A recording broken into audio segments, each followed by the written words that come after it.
Today's guest is Brendan Gallagher. Here's our job talk with an industrial designer.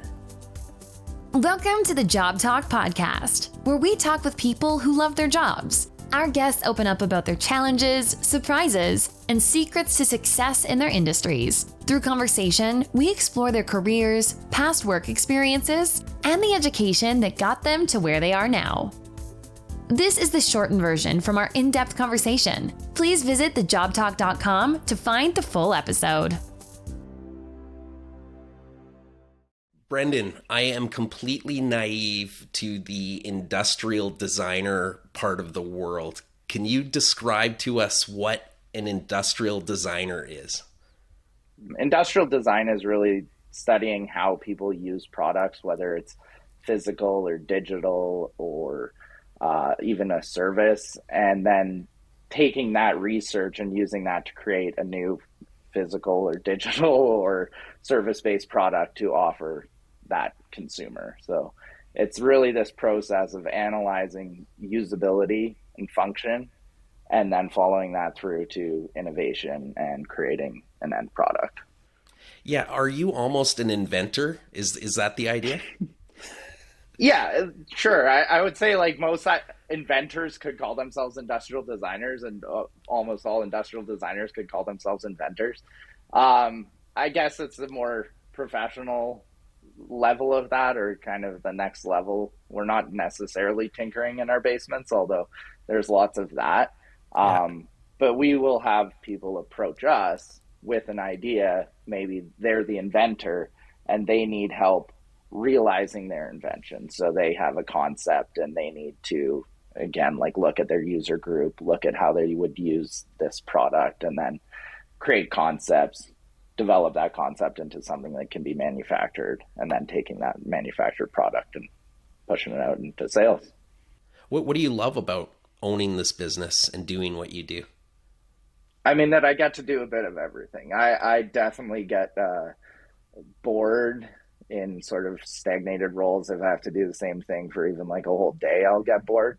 So this gives me the flexibility, or forces me to have the flexibility to do all these different things. So when I go to work, I'm not sitting down and spending 8 hours over spreadsheets or anything. I can break it up into all sorts of different things. And then the other really rewarding aspect of what we're doing now is seeing our product out in the world being used by people, and seeing the jobs that we're creating locally for, designers, manufacturing people. We try to offer manufacturing jobs to a diverse range of people, which unfortunately in this province maybe has not been available to them. So right. It's really great.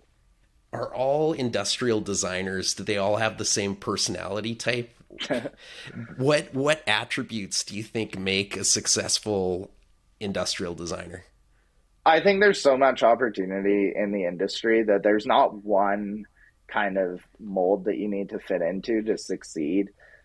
Like, obviously a creative inclination is fairly critical, but then there's also people working in industrial design who are just technical 3D modelers or something, right? So you could just be very technical or very research detail oriented.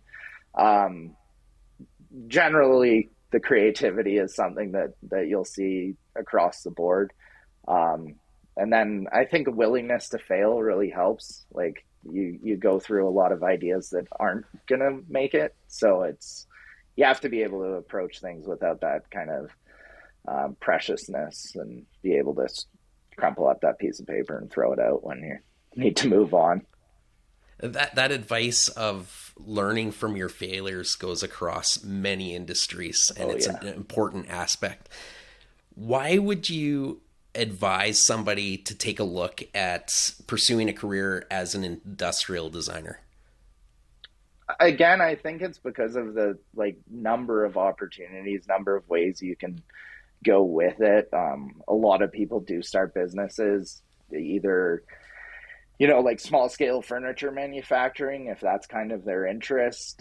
It's a great pursuit, and really the industrial design provides a foundation for that. But similarly, if you want to get into kind of high level research and development, or kind of design for services, really studying how people act and how they interact with products and services. Like there's roles for that. There's roles for people who like computers and 3D modeling. There's roles for people who like manufacturing and, the kind of digital manufacturing side of things. So I think it's what industrial design does is teaches you how to kind of learn and how to approach a problem.